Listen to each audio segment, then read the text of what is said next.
Muy buenos días, estas son las claves de la mañana. Morena inicia campañas municipales en Durango. Sociedad civil urge a legislar sobre violencia sexual infantil. Gobierno inicia diálogos de búsqueda, afirma la Segov. Sheinbaum exige investigar tragedia del Festival Ceremonia. La CNTE prepara paro indefinido a pesar del acuerdo con Sheinbaum. La generación de empleo formal disminuye durante el primer trimestre. Prevén caída histórica en la producción de granos por sequía. De emergencia, aterriza avión en la Ciudad de México. Y además, la visión global, el radar empresarial, los mercados y más noticias. Hoy es martes 8 de abril de 2025 y aquí comenzamos.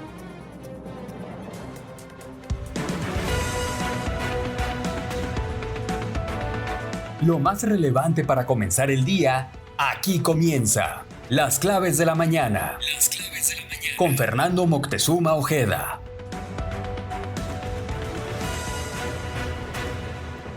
La dirigencia nacional de Morena, encabezada por Luisa María Alcalde y Andrés Manuel López Beltrán, inicia este miércoles las campañas municipales en Durango, estado gobernado por el PRI, donde están en juego 39 ayuntamientos. El arranque se concentrará en 3 municipios clave: Durango Capital, Gómez Palacio y Lerdo, donde el partido busca obtener el control político por primera vez con las candidaturas de José Ramón Enríquez, Betsabe Martínez Arango y Flora Isela Méndez. Estas elecciones marcan el primer reto organizativo para la nueva dirigencia morenista y podrían perfilar un liderazgo competitivo rumbo a 2028. Morena apuesta por la alta aprobación de Claudia Sheinbaum en la entidad para fortalecer su presencia territorial y avanzar en uno de los últimos bastiones priistas del norte del país. Y en otros temas, organizaciones civiles, colectivos y víctimas de violencia sexual infantil pidieron al Senado una legislación federal más estricta para combatir los delitos sexuales contra menores. Durante el foro legislativo por las niñas, niños y adolescentes marcados por la violencia, se denunció la falta de un marco jurídico homologado para perseguir los delitos como la pornografía infantil y el reclutamiento de menores por parte del crimen organizado. La senadora Laura Esquivel, presidenta de la Comisión de Derechos de la Niñez, aseguró que el Senado dará seguimiento a estas demandas. Entre las principales preocupaciones se señaló la disparidad legal entre estados, donde las penas por delitos sexuales contra menores varían considerablemente. Organizaciones como Reinserta y Child Fund México urgieron a tipificar el reclutamiento forzado de menores y regular los entornos digitales para evitar la explotación infantil. Además, se firmó un decálogo de compromisos legislativos para proteger a la niñez. Actualmente se estima que solo el 5% de los casos de abuso sexual infantil se denuncian, lo que evidencia la necesidad de actualizar y armonizar las leyes para garantizar los derechos de niñas, niños y adolescentes en todo el país. De hecho, déjeme hacer el comentario. En las últimas semanas, tanto el diputado Dr. Saúl Telles del Grupo Parlamentario del PAN como Citlali Ceja García del Grupo Parlamentario del PRI en la Cámara de Diputados presentaron diversas iniciativas en torno a estas materias, así es que habría que ver, les voy a consultar si existiría la posibilidad de que estas iniciativas sean entregadas al Senado de la República, particularmente con la senadora Laura Esquivel, para que se pueda avanzar en esta materia. Y en tanto, vamos a dar un vistazo al mundo.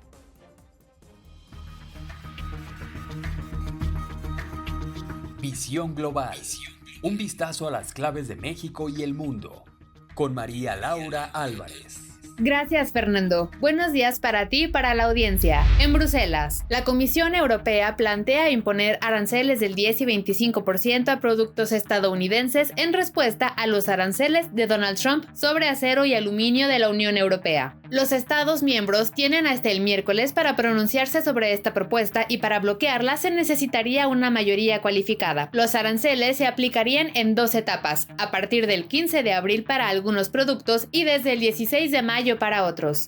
El primer grupo incluye productos como maíz dulce, arroz, puros, cigarrillos y muebles, muchos de los cuales ya fueron objeto de aranceles en la crisis comercial de 2018. El segundo grupo incluye mercancías como minerales, tubos metálicos, carne de ave, café y otros productos. Además, la Unión planea imponer aranceles a una lista más reducida de productos como almendras y soya a partir del 1 de diciembre. En Ucrania, el país solicitó una reunión urgente del Consejo de Seguridad de la ONU ONU para el martes tras el ataque con misiles rusos en Kryvyi Rih, que dejó 20 civiles muertos, incluidos 9 niños, en lo que se considera el ataque más letal contra menores desde 2022. Ucrania denuncia un ataque indiscriminado y exige una respuesta internacional firme. Rusia, por su parte, afirma que el objetivo era una reunión militar ucraniana, pero esta versión ha sido rechazada por Kiev. El ataque se produjo mientras continúan las negociaciones impulsadas por Donald Trump para un alto al fuego, a lo que Rusia ha mostrado apoyo, aunque sigue esperando respuestas a condiciones clave. Además, el Kremlin ha expresado que el presidente Putin apoya la tregua, pero las preguntas sobre las condiciones de la misma aún no han sido respondidas. Mientras tanto, Ucrania continúa con el luto por las víctimas y se prepara para una delegación que viajará a Estados Unidos para avanzar en negociaciones sobre un acuerdo estratégico de recursos naturales críticos. También se han detenido a menores acusados de sabotajes bajo la dirección de los servicios secretos rusos, lo que refleja la creciente tensión y las operaciones clandestinas en el conflicto. En Brasil, Jair Bolsonaro reunió a miles de simpatizantes en Sao Paulo para una manifestación en la que criticó a la justicia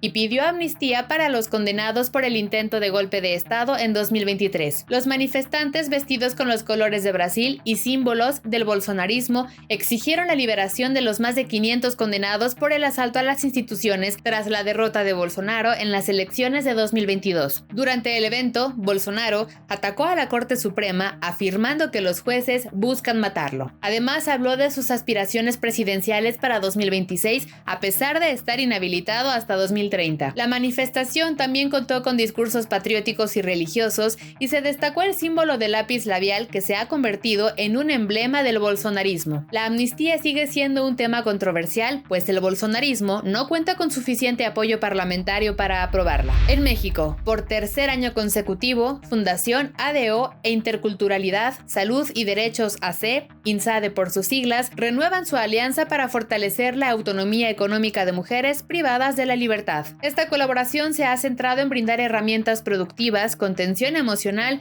y formación para la vida a mujeres en contextos de reclusión. Durante estos 3 años de trabajo conjunto, el modelo Hecho en Libertad ha impactado a mujeres en los estados de Ciudad de México, Yucatán, Tlaxcala y desde el año pasado en Morelos. En esta nueva etapa se suma Guerrero, alcanzando así a más de 300 mujeres beneficiadas en 5 entidades del país. La alianza refleja una apuesta por construir comunidades sostenibles, promover segundas oportunidades y reconocer que invertir en las mujeres es transformar no solo su vida, sino la de sus familias y entornos. Fundación ADO e INSADE lo han demostrado caminando juntas, acompañando procesos que muchas veces comienzan en el silencio pero terminan haciendo ruido desde la libertad. En la costa del Pacífico, la COFEPRIS reportó que de las 289 playas monitoreadas para las vacaciones de Semana Santa, 6 no son aptas para su uso recreativo debido a niveles elevados de la bacteria Enterococcus faecalis, lo que representa un riesgo para la salud, particularmente en Baja California, Guerrero y Nayarit. Sin embargo, el 98% de las playas, 283 en total, son seguras para los turistas. La COFEPRIS realiza estos monitoreos en 76 destinos turísticos de 17 estados costeros y los resultados están disponibles en su página web. Además, destacó que la playa Oasis, en Puerto Vallarta, previamente considerada no apta, ahora es segura. La dependencia pidió a la población mantener la limpieza de las playas durante la temporada vacacional. Hasta aquí la visión global del martes, Fernando. Excelente día. Te agradezco muchísimo, Laura. Muy buenos días. Y por su parte, la Junta de Coordinación Política de la Cámara de Diputados analiza un preacuerdo para convocar a comparecer ante el Pleno a la secretaria de Gobernación Rosa Isela Rodríguez, al fiscal general Alejandro Gertz Manero y al titular de la Comisión Nacional de Búsqueda tras los hallazgos del rancho Izaguirre allá en Teuchitlán, Jalisco, donde se localizaron, usted lo sabe, 3 crematorios clandestinos y objetos vinculados a posibles desapariciones forzadas. La comparecencia es uno de los temas centrales en la agenda discutida por los coordinadores parlamentarios. Se busca que estos funcionarios informen sobre los avances en las investigaciones y el contexto de los hallazgos, entre ellos prendas, artículos religiosos y una carta de despedida relacionada con víctimas aún no identificadas. En la misma sesión se debate una moción presentada por la oposición contra el diputado Hugo Eric Flores por una presunta falta de imparcialidad en el análisis del caso contra el exgobernador de Morelos, Cuauhtémoc Blanco Bravo, acusado de violación en grado de tentativa. Hugo Eric Flores es el presidente de la sección instructora de la Cámara de Diputados.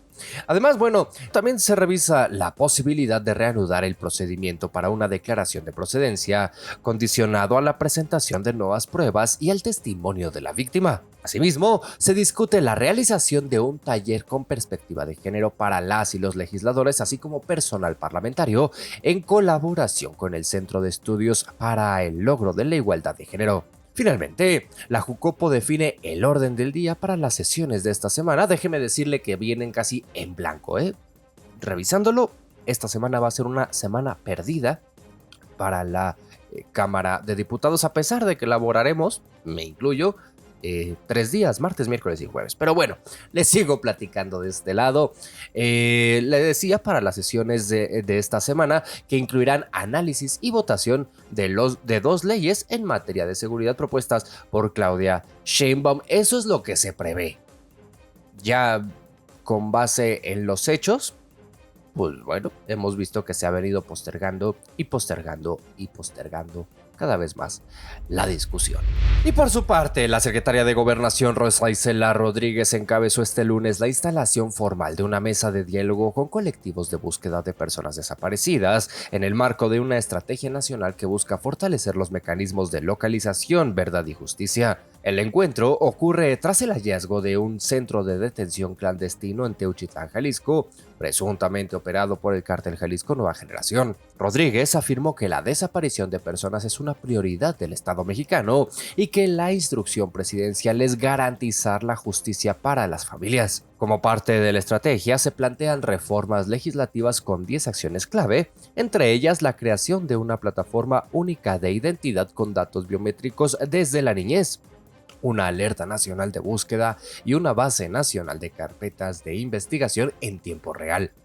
La propuesta también incluye sanciones para autoridades que retrasen la entrega de información y penas de hasta 50 años de prisión por desaparición forzada o cometida por particulares. Se fortalecerá el Banco Nacional de Datos Forenses y se integrarán actores clave como funerarias, hospitales y laboratorios al proceso de identificación. La titular de Gobernación subrayó que el Estado está obligado a coordinarse entre niveles de gobierno y fiscalías para garantizar los derechos de las víctimas. Apenas se dieron cuenta. Además, reconoció el derecho de los colectivos de participar activamente en las tareas de búsqueda. Eso de participar activamente son los únicos que buscan a las víctimas. Rodríguez reiteró el compromiso del gobierno federal de mantener un diálogo abierto y permanente con las familias, colocando a las víctimas en el centro de todas las acciones encaminadas a la justicia. Vaya. Ahora vamos al radar empresarial. Radar empresarial. Lo más relevante de la iniciativa privada. Con Alejandra Bailón. Gracias, Fernando.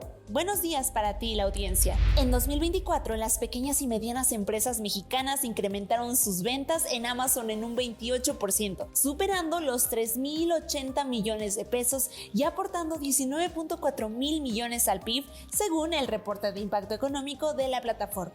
Actualmente, las pymes representan el 99% de los vendedores en Amazon México, con más de 27 mil negocios activos que ofrecieron más de 5 millones de productos. A través del programa de ventas globales, más de 3,000 pymes exportaron productos a países como Estados Unidos, Canadá y España, logrando un crecimiento del 12% en ingresos internacionales. La compañía también impulsó su capacitación con más de 81,300 horas de formación a vendedores. En el ámbito local, 9 de cada 10 productos vendidos se entregan en un estado distinto al de origen, y las pymes generaron más de 52,000 empleos. Los estados con mayor número de vendedores fueron Ciudad de México, Estado de México y Jalisco. Desde su llegada a México hace casi una década, Amazon ha invertido más de 110,000 millones de pesos y el crecimiento acumulado de las pymes en los últimos 3 años ha sido del 92%.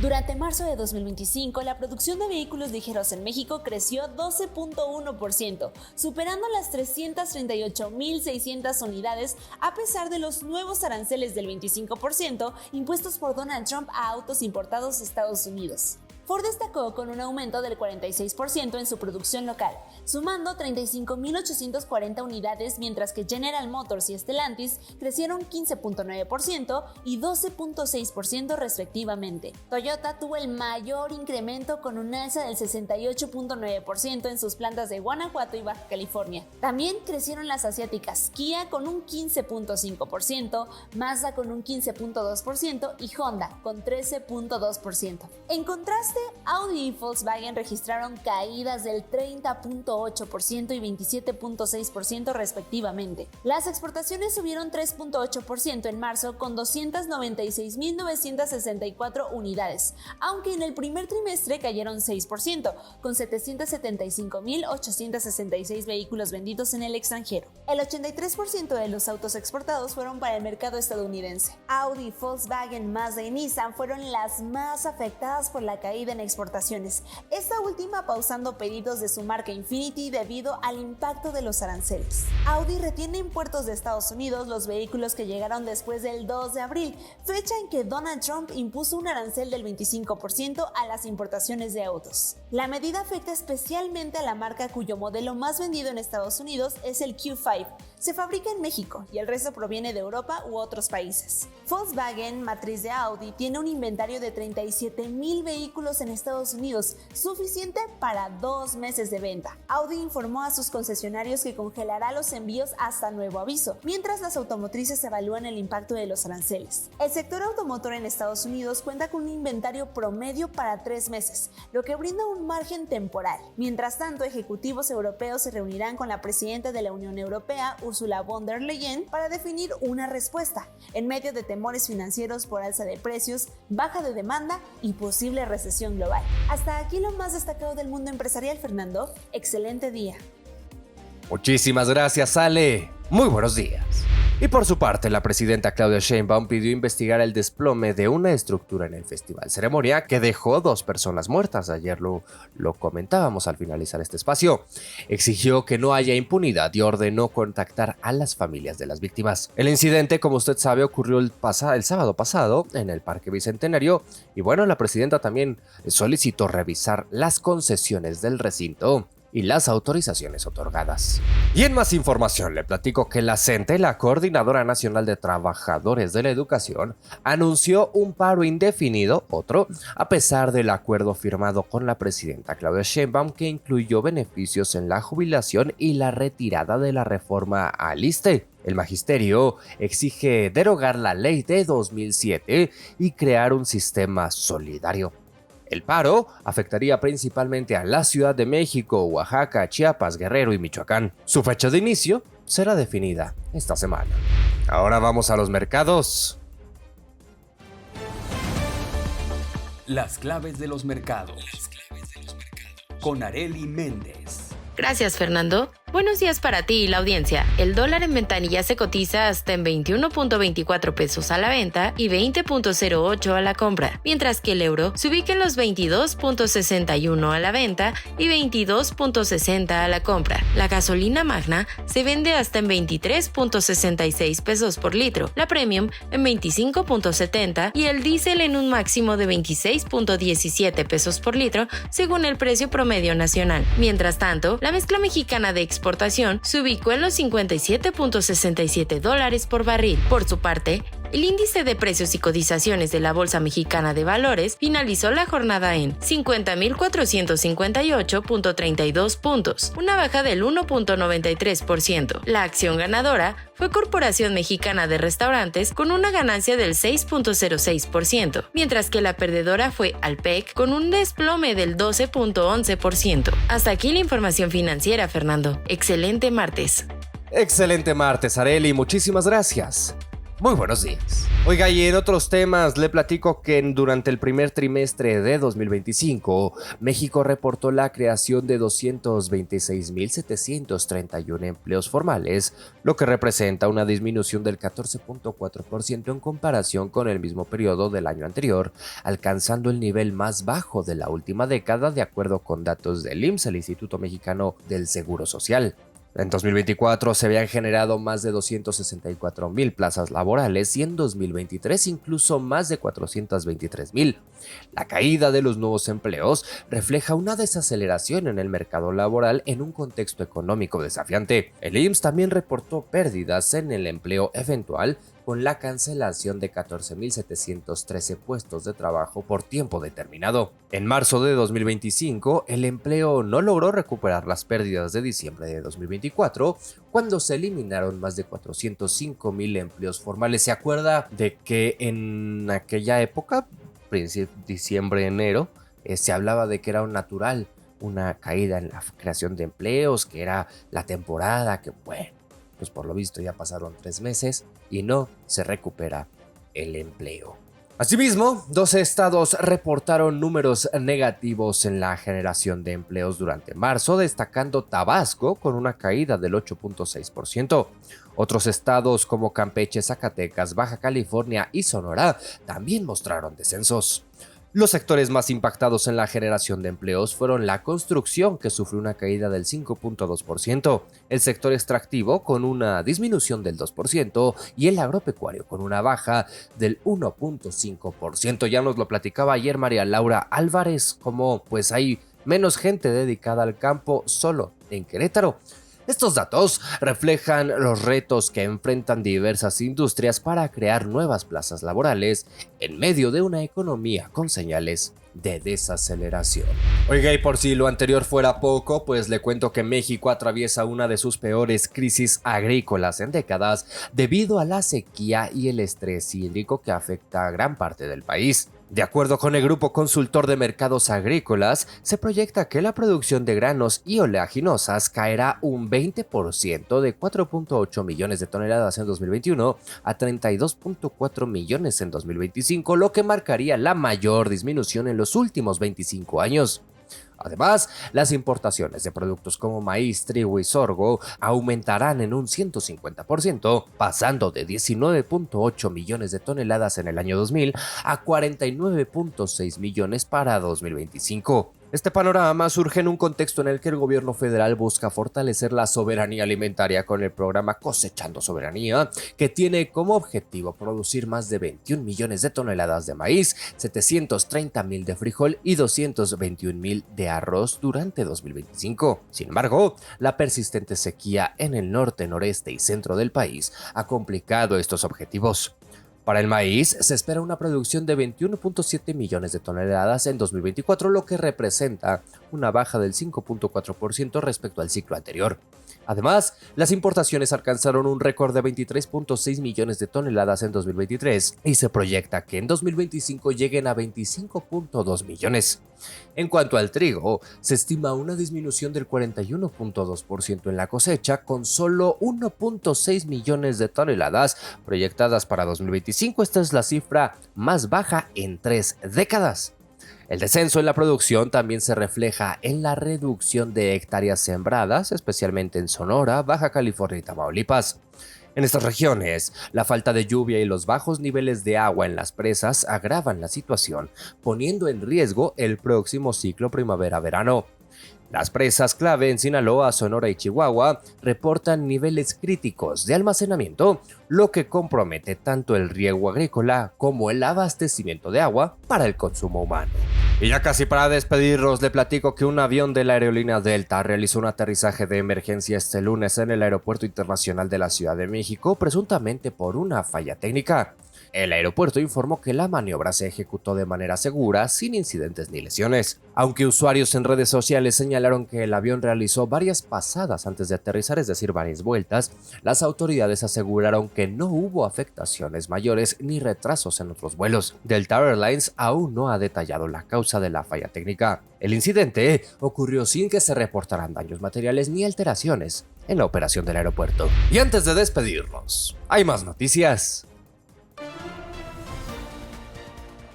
Más noticias con Carmen Delgadillo.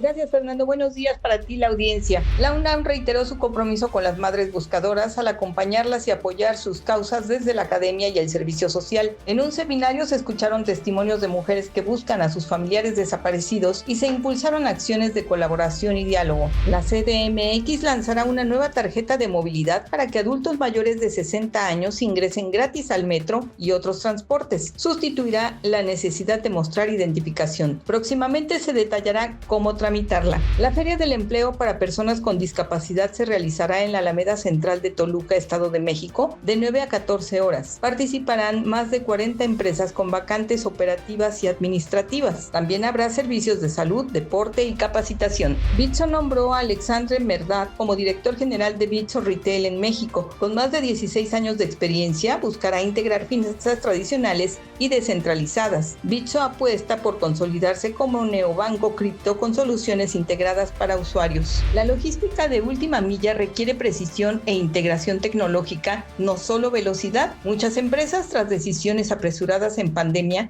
enfrentan sistemas fragmentados y altos costos. La planificación adecuada mejora entregas, reduce errores y optimiza la experiencia del cliente. China suspendió importaciones de pollo de Mount Mer Farms y Coastal Processing por detectar furazolidona, fármaco que está prohibido. La medida coincide con nuevas tensiones comerciales y aranceles entre China y Estados Unidos, en un contexto de represalias económicas bilaterales. Un estudio en el Gran Agujero Azul de Belice detectó 574 tormentas en 5.700 años, pero 9 ocurrieron en solo 2 décadas. Científicos advierten que el Caribe podría enfrentar hasta 45 ciclones este siglo debido al calentamiento global y al cambio en patrones climáticos. Neurocientíficos de Princeton descubrieron que una sola comida puede generar aversiones duraderas en ratones, identificando la amígdala central como clave en este proceso. Este hallazgo podría explicar cómo el cerebro forma recuerdos aversivos y tiene implicaciones para tratar trastornos como el TEPT. La mortalidad materna global disminuyó un 40% entre 2000 y 2023, pero aún mueren 260,000 mujeres al año por complicaciones del embarazo. A pesar de los avances, el progreso se ha ralentizado, especialmente en regiones de conflicto y pobreza. La pandemia de COVID-19 aumentó las muertes. Se requiere mayor inversión en salud materna. Fernando, la información. Muchísimas gracias, Carmen. Muy buenos días.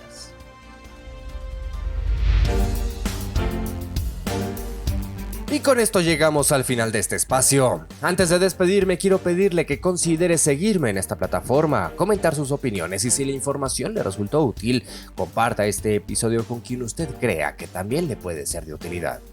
Yo le agradezco muchísimo que me permita acompañarle el favor de su confianza y le recuerdo que los detalles de toda esta y mucha más información la encuentra disponible en fermoctezuma.news y en todas las redes sociales como @fermoctezumao. En fin, que tenga un excelente martes, cuídese mucho, le espero aquí mañana. Ya lo sabe, pásela bien.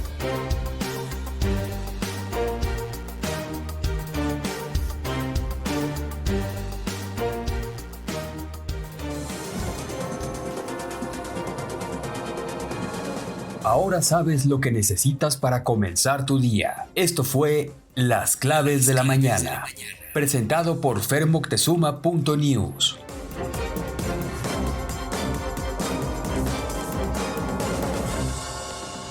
Si te gustó este episodio, considera suscribirte en la plataforma donde me estés escuchando. Compártelo en tus redes sociales y mencióname como @fermoctezumao.